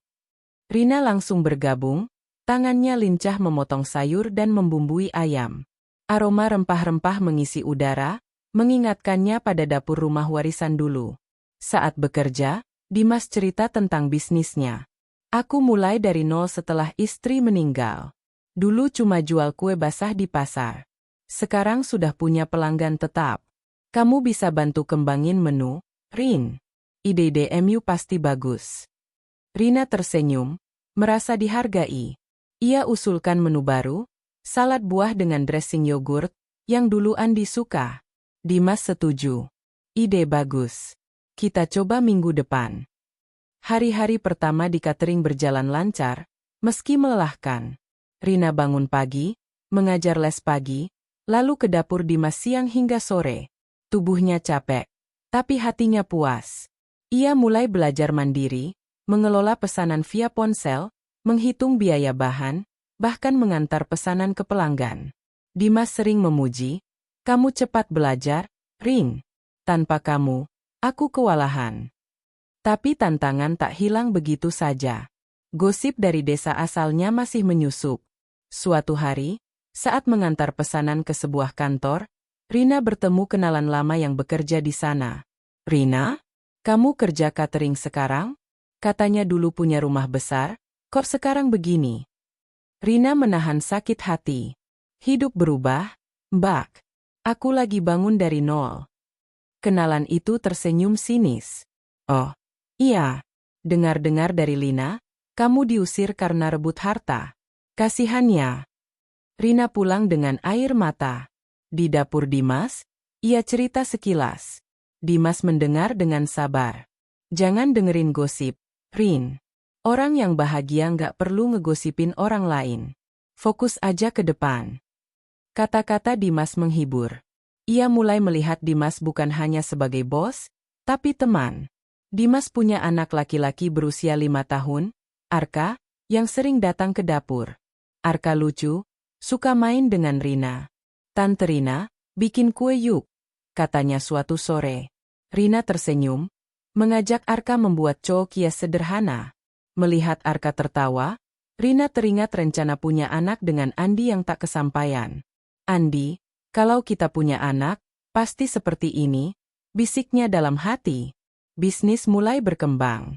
Dengan ide Rina, mereka tambah menu sehat seperti smoothie dan salad. Pesanan meningkat, dari 10 box per hari jadi 30. Dimas senang. "Ini berkat kamu, Rin. Mau coba bisnis kecil sendiri?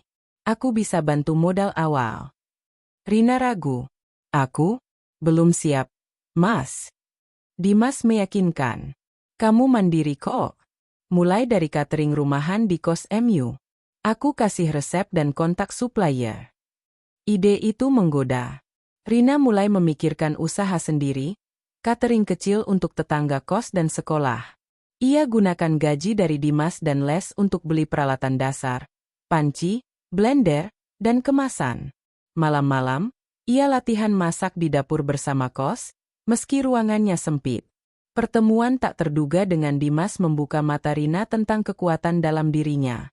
Ia belajar bukan hanya masak, tapi juga negosiasi dengan supplier, promosi via media sosial sederhana, dan mengelola waktu. Dimas sering ajak diskusi bisnis. Bisnis itu seperti hidup, Rin. Ada naik turun, tapi yang penting gak menyerah. Suatu malam, setelah hari panjang, Rina dan Dimas duduk di teras dapur, minum teh. Arka sudah tidur. Dimas cerita masa lalunya. "Dulu setelah istri meninggal, aku hampir bangkrut. Keluarga mertua malah ambil hak asuh Arka sementara, katanya aku nggak mampu. Tapi aku lawan, dan sekarang Arka sama aku." Rina terkejut. Kisah Dimas mirip dengannya. "Aku juga diusir keluarga mertua, Mas. Mereka ambil rumah dan aset Andi. Aku jual perhiasan untuk bertahan." Dimas menatapnya simpatik. "Kita sama-sama pejuang ya. Tapi lihat, kita masih berdiri." Obrolan itu mendekatkan mereka. Rina mulai merasa aman berbagi cerita, sesuatu yang tak ia lakukan sejak Andi meninggal. Tapi ia tetap jaga jarak, hatinya masih milik Andi. Bisnis catering rumahan Rina mulai jalan. Ia promosi ke tetangga kos dan murid les. Pesanan pertama, 5 box nasi untuk acara kecil. Ia masak semalaman, tubuh capek tapi bahagia. "Ini milikku sendiri," katanya. Dimas bantu promosi. "Rina punya catering enak. Coba deh," katanya ke pelanggannya. Tapi tantangan muncul lagi. Supplier naikkan harga bahan, membuat untung menipis. Rina belajar negosiasi, dapat diskon dengan beli banyak. Ia juga hadapi kompetitor yang lebih besar, tapi ia unggul dengan rasa rumahannya. Dari Rudi, Rina dengar update keluarga mertua. Mereka mulai boros, Rin. Budi bisnisnya rugi karena salah investasi. Lina keluar uang banyak buat gaya hidup. Bu Siti sakit-sakitan karena stres. Rina tak bergembira. "Biarin aja, Ruth. Aku fokus ke sini."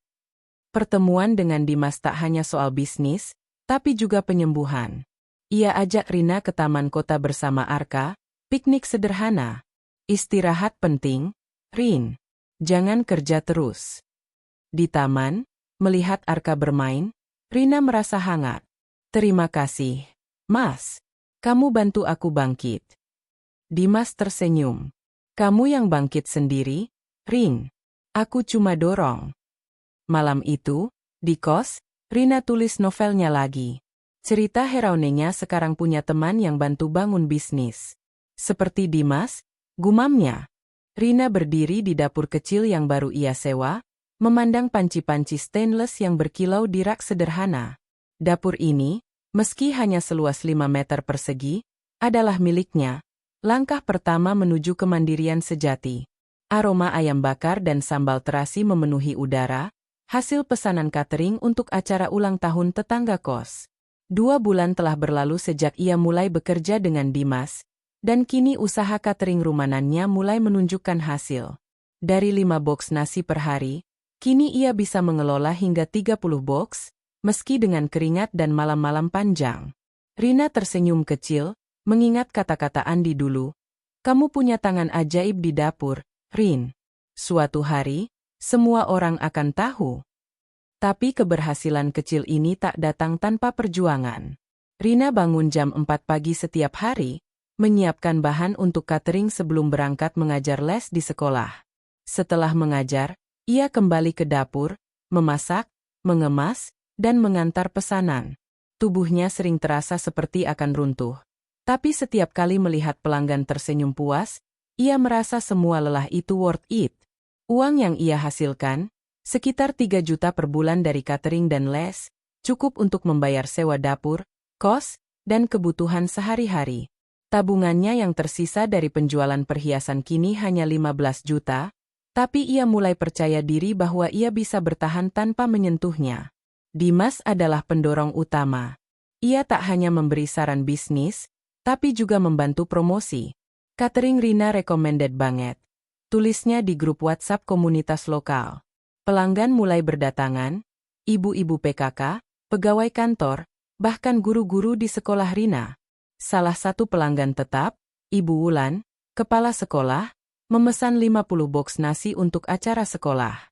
Rina, masakanmu bikin orang ketagihan, pujinya. Rina tersipu, hatinya hangat. Tapi di tengah kesuksesan kecil, luka lama masih terasa. Gosip tentang pengusirannya tak sepenuhnya hilang. Suatu sore, saat mengantar pesanan ke sebuah kantor, Rina mendengar bisik-bisik dari 2 pegawai. Itu loh, janda yang diusir mertua. Katanya dia rebut harta, makanya di-kick out. Rina menunduk, bergegas pergi setelah menyerahkan pesanan. Di dapur malam itu, ia menangis sendirian, memeluk cincin kawin Andi. Kenapa orang percaya kebohongan mereka? Bisiknya. Dimas, yang kebetulan mampir untuk membawa supplier baru, melihat wajah sembab Rina. Rin, ada apa? Tanyanya lembut, duduk di bangku plastik di dapur. Rina ragu, tapi akhirnya cerita tentang gosip itu. Dimas menggelengkan kepala. Orang yang suka ngegosip biasanya nggak punya apa-apa untuk dibanggakan. Kamu fokus aja ke cateringmu. Lihat, dalam 2 bulan kamu sudah bangun ini dari nol. Itu bukan main-main. Kata-kata Dimas seperti balsem untuk luka Rina. Ia tersenyum kecil, mengangguk. Terima kasih, Mas. Kamu bikin aku nggak merasa sendirian. Dimas tersenyum balik. Kamu nggak sendirian, Rin.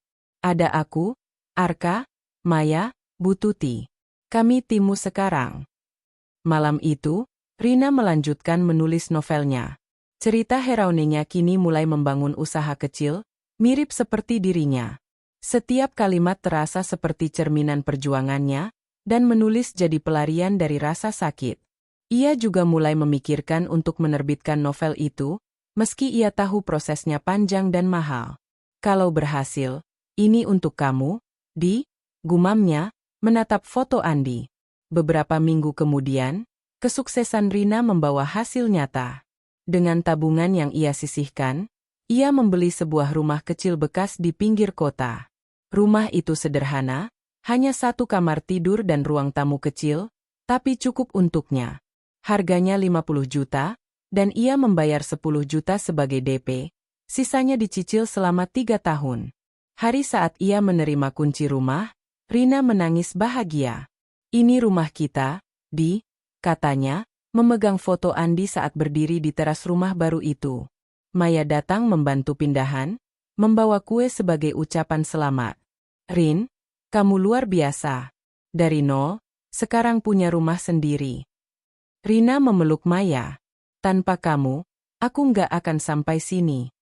Sementara Rina bangkit, kabar dari desa asalnya justru membawa ironi. Rudi menghubunginya suatu malam. "Rin, keluarga mertuamu kacau. Budi bangkrut total karena bisnis tokonya rugi. Lina habis-habisan belanja, sekarang pinjam uang kemana-mana. Bu Siti stres, katanya masuk rumah sakit karena tekanan darah tinggi." Rina terdiam. Ia tak merasa senang, hanya sedih. Mereka dapat apa yang mereka cari, Ruth. Tapi aku nggak mau terjebak di sana lagi. Rudi setuju. "Kamu hebat, Rin. Fokus ke hidup baru MU." Kehidupan baru Rina tak selalu mulus. Kompetisi di bisnis catering ketat. Ada pesaing baru yang menawarkan harga lebih murah. Rina harus pintar-pintar menjaga kualitas sambil menekan biaya. Ia juga mulai merasakan kesepian yang dalam. Meski ada Dimas, Maya, dan Arka, malam-malam di rumah baru terasa sepi tanpa Andi. Ia sering duduk di teras, memandang bintang, berbicara pada Andi dalam hati. "Aku rindu kamu, Di. Tapi aku sedang coba bikin kamu bangga."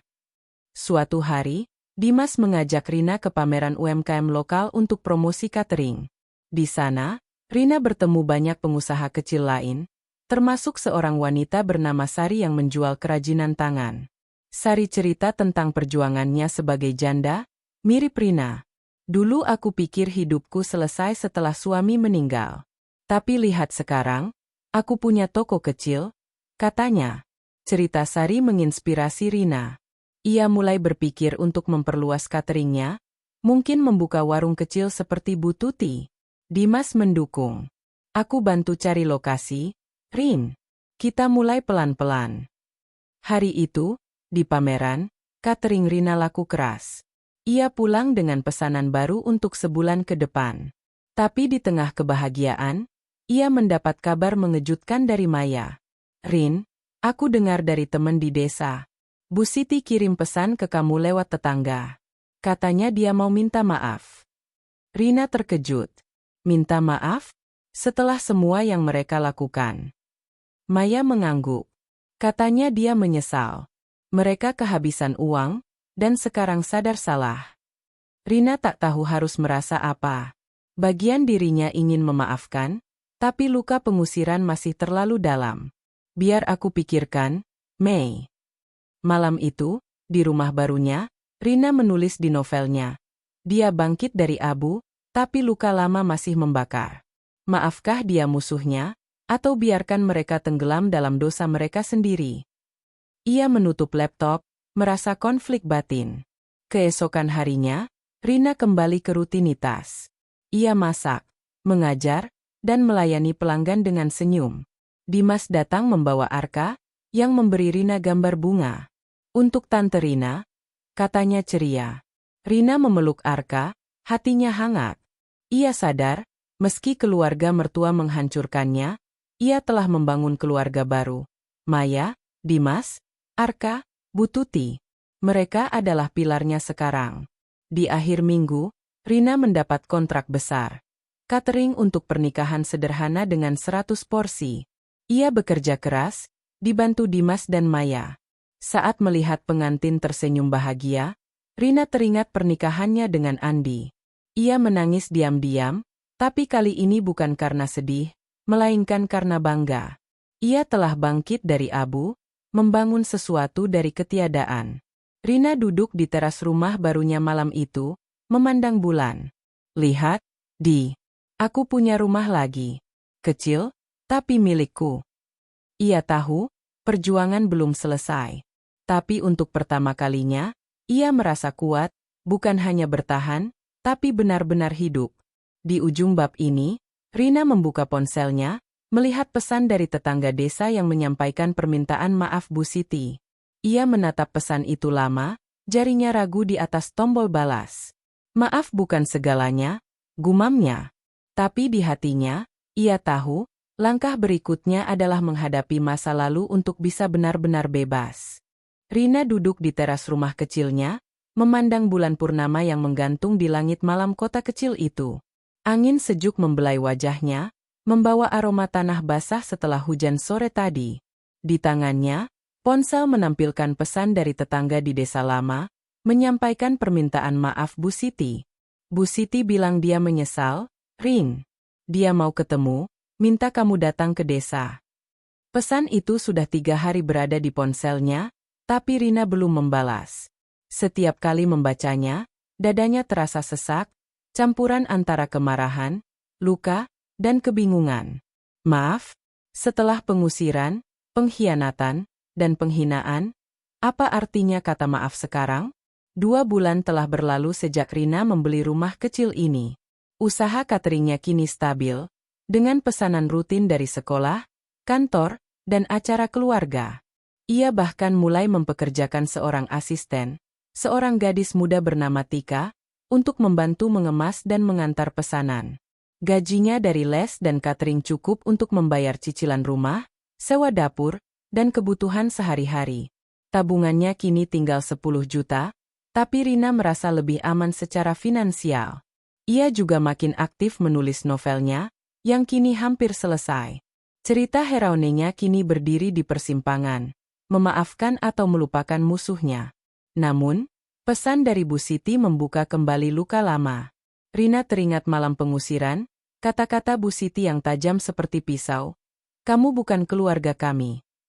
Lina dan Budi, dengan senyum sinis mereka, menontonnya pergi seperti orang asing. Sekarang, mereka menyesal? Rina tak yakin apa motif mereka. Apakah karena kehabisan uang, seperti yang Rudi ceritakan?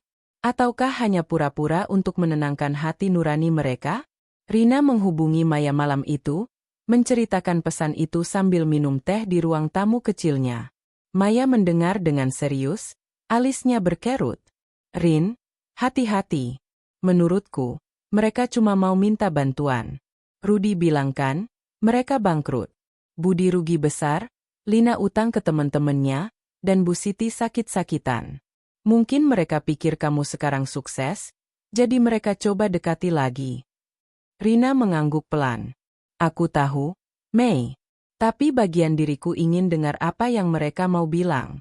Mungkin aku perlu konfrontasi ini, supaya aku bisa move on sepenuhnya. Maya memegang tangannya.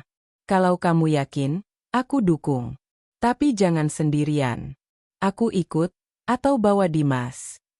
Rina tersenyum kecil. Terima kasih, Mei. Aku pikirkan dulu. Esoknya, Rina berbicara dengan Dimas saat mereka menyiapkan pesanan catering untuk acara kantor. Dimas, seperti biasa, mendengar dengan sabar. Rin, kalau kamu mau ketemu mereka, pastikan kamu kuat. Mereka sudah sakiti kamu sekali. Jangan biarkan mereka mainkan emosimu lagi. Rina mengangguk. Aku tahu, Mas. Tapi aku rasa aku perlu ini. Aku nggak mau hidup dengan luka yang terus terbuka. Dimas tersenyum, matanya penuh kekaguman. Kamu berubah, Rin. Dulu kamu kelihatan rapuh, sekarang kamu seperti batu karang. Aku yakin kamu bisa hadapi mereka. 2 hari kemudian, Rina memutuskan untuk pergi ke desa. Ia meminta Maya ikut, bukan karena takut, tapi untuk dukungan moral. Perjalanan 2 jam dengan bus terasa seperti perjalanan menuju masa lalu. Rina memandang keluar jendela, melihat sawah dan pohon kelapa yang dulu sering ia lewati bersama Andi. Setiap pemandangan membawa kenangan. Andi mengendarai motor sambil bercanda, mereka berhenti di warung kecil untuk makan soto, atau malam-malam di teras rumah warisan. Kini, rumah itu milik orang lain, dan Rina harus menghadapi orang-orang yang merenggutnya. Sampai di desa, Rina dan Maya menuju rumah Bu Siti, yang kini bukan lagi villa baru yang mereka beli dengan uang penjualan rumah Andi, tapi rumah lama yang lebih sederhana. Bu Siti menyambut mereka di pintu, wajahnya pucat dan tubuhnya tampak ringkih. Lina dan Budi ada di ruang tamu, tapi tak ada senyum sinis kali ini. Lina terlihat lelah, rambutnya acak-acakan, jauh dari penampilan glamornya dulu. Budi duduk dengan kepala tertunduk, seperti orang yang kehilangan semangat. "Rina, terima kasih sudah datang," kata Bu Siti, suaranya lemah. "Duduk, nak." Rina duduk, Maya di sampingnya. Ia menatap Bu Siti, mencoba membaca niat di balik mata tua itu. "Bu bilang mau minta maaf. Apa maksudnya?" tanya Rina, suaranya tegas tapi tenang. Bu Siti menunduk, tangannya gemetar. "Kami salah, Rin. Kami egois. Setelah Andi pergi, kami takut kehilangan warisan keluarga. Kami pikir kamu akan ambil semuanya, makanya kami usir kamu. Tapi sekarang, kami kehilangan segalanya." Lina menyela, suaranya serak. "Aku salah, Kak. Aku ikut dorong ibu untuk jual rumah. Tapi uangnya habis. Aku utang banyak, dan sekarang teman-temanku malah ngejek aku." Budi mengangguk pelan. "Bisnisku bangkrut, Kak. Aku salah investasi. Sekarang aku kerja serabutan, nggak punya apa-apa." Rina mendengar dengan hati yang bercampur aduk. Ia ingin marah, ingin berteriak tentang betapa mereka menghancurkannya, tapi ia juga merasa iba. Mereka terlihat hancur, bukan hanya secara finansial, tapi juga mental. Bu Siti, yang dulu begitu angkuh, kini seperti nenek tua yang rapuh. Lina, yang sombong, kini kehilangan kilau. Budi, yang ambisius, kini hanya bayangan dirinya sendiri. "Aku nggak tahu harus bilang apa," kata Rina akhirnya, suaranya bergetar. "Kalian usir aku dari rumah yang Andi janjikan untuk kami. Kalian bilang aku bukan keluarga, ambil semua yang aku punya, dan biarkan aku pergi tanpa apa-apa. Aku harus jual perhiasan pemberian Andi untuk bertahan hidup. Kalian tahu betapa sakitnya itu." Bu Siti menangis, menggenggam tangan Rina. "Maafkan ibu, nak. Ibu salah. Kami semua salah." Rina menarik tangannya pelan. "Maaf nggak bisa hapus luka, Bu. Aku bangun hidup baru sekarang, dengan keringatku sendiri. Aku nggak mau balas dendam, tapi aku juga nggak bisa pura-pura semuanya baik-baik saja." Lina menangis. "Kak, tolong bantu kami. Kami nggak punya siapa-siapa lagi." Rina menatapnya tajam. "Bantu? Kalian nggak bantu aku saat aku di titik terendah. Aku cuma punya Maya, Dimas, dan diriku sendiri. Kalian harus cari jalan sendiri, seperti yang aku lakukan." Maya memegang bahu Rina, memberi isyarat dukungan. Bu Siti terisak, tapi tak bisa berkata apa-apa lagi. Budi hanya diam, wajahnya penuh penyesalan. Rina berdiri, menatap mereka untuk terakhir kali. "Aku doakan kalian bisa bangkit, seperti aku. Tapi jangan harap aku kasih apa-apa.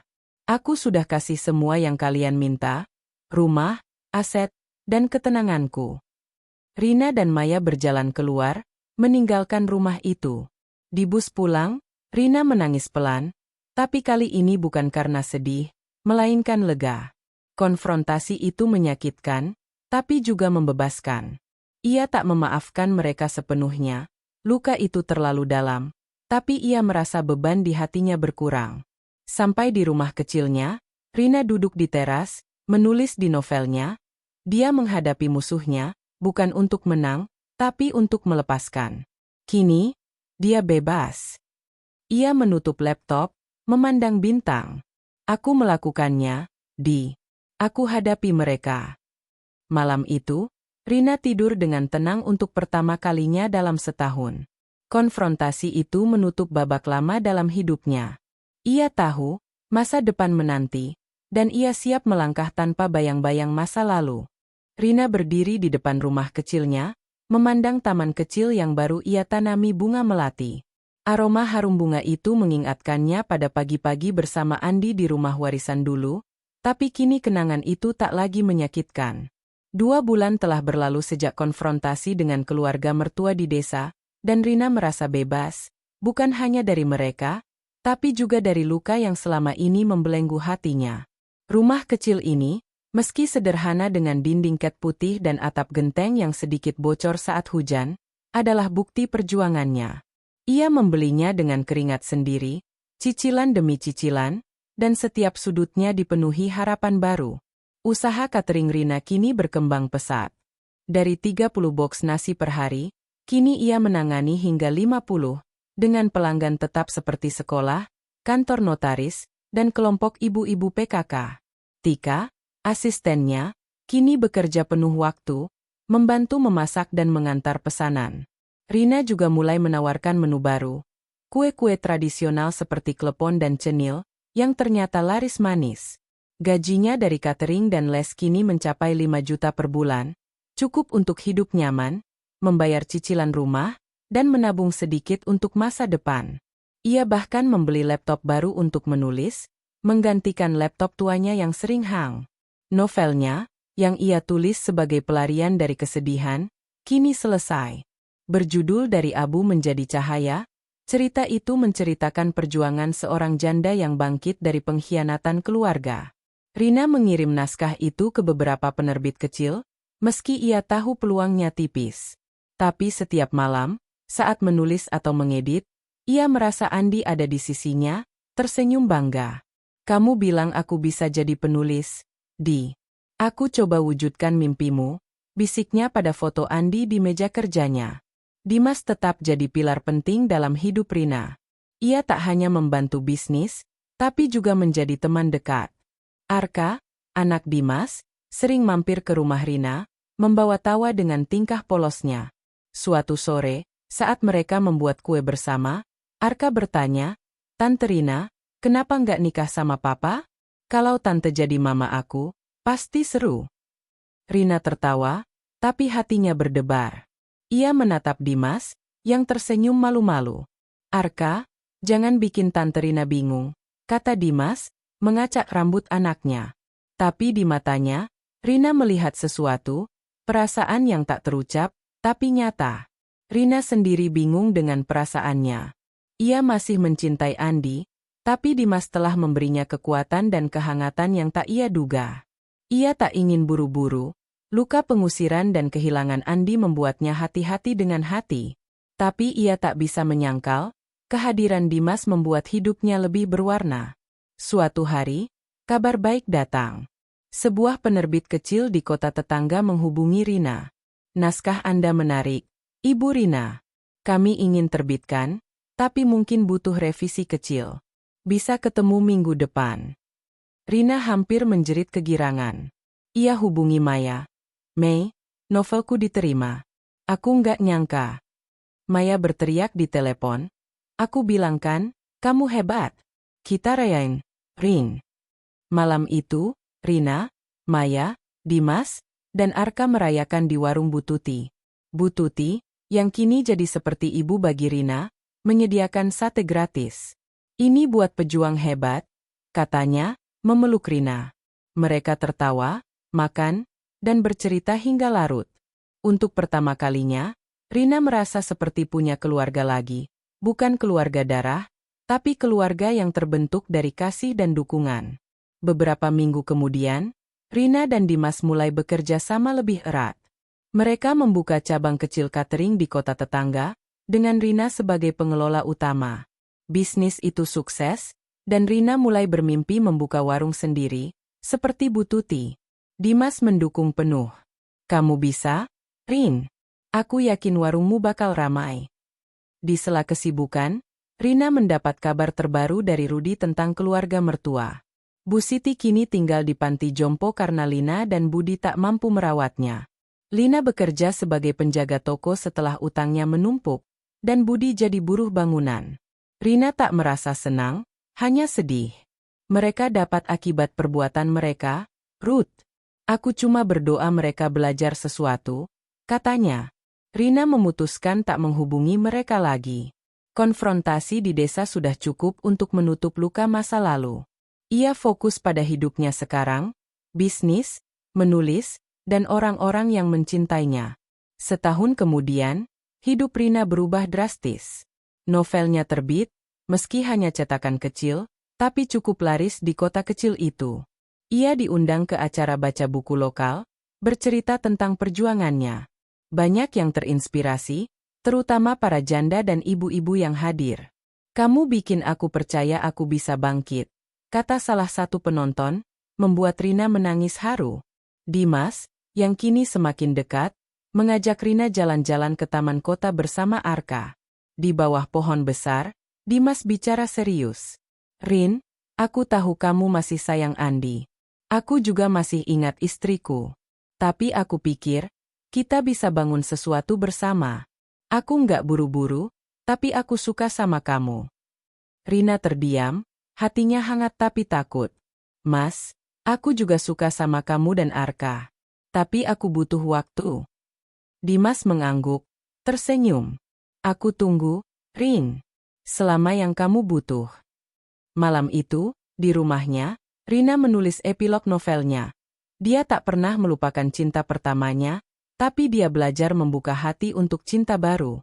Hidupnya bukan tentang melupakan, tapi tentang merangkul. Ia menutup laptop, menatap foto Andi. "Aku harap kamu setuju, Di.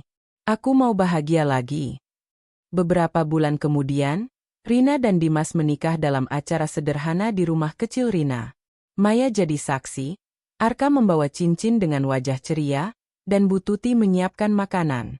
Rina mengenakan gaun putih sederhana, tapi di hatinya, ia merasa seperti ratu.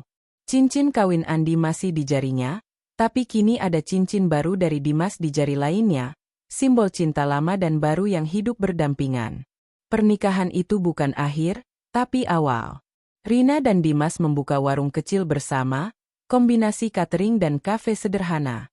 Arka jadi maskot yang disukai pelanggan. Bisnis mereka berkembang, dan Rina mulai menulis novel kedua tentang cinta yang datang setelah kehilangan. Di akhir tahun, Rina duduk di teras rumahnya, ditemani Dimas dan Arka. Mereka makan kue buatan Rina, tertawa bersama. Rina memandang bintang, seperti dulu bersama Andi. "Terima kasih, Di," bisiknya dalam hati. "Kamu ajari aku kuat, dan sekarang aku bahagia lagi." Hidup baru Rina bukan tanpa tantangan. Ada hari-hari sulit, tagihan menumpuk, atau pelanggan yang rewel. Tapi dengan Dimas, Arka, Maya, dan Bu Tuti di sisinya, ia tahu ia tak sendiri. Pengusiran oleh keluarga mertua, yang dulu terasa seperti akhir dunia, kini jadi berkah terselubung. Itu memaksanya bangkit, menemukan kekuatan, dan membangun keluarga baru yang penuh cinta. Di malam yang tenang itu, Rina menulis di buku hariannya. "Aku kehilangan rumah, tapi menemukan rumah sejati dalam hati orang-orang yang mencintaiku.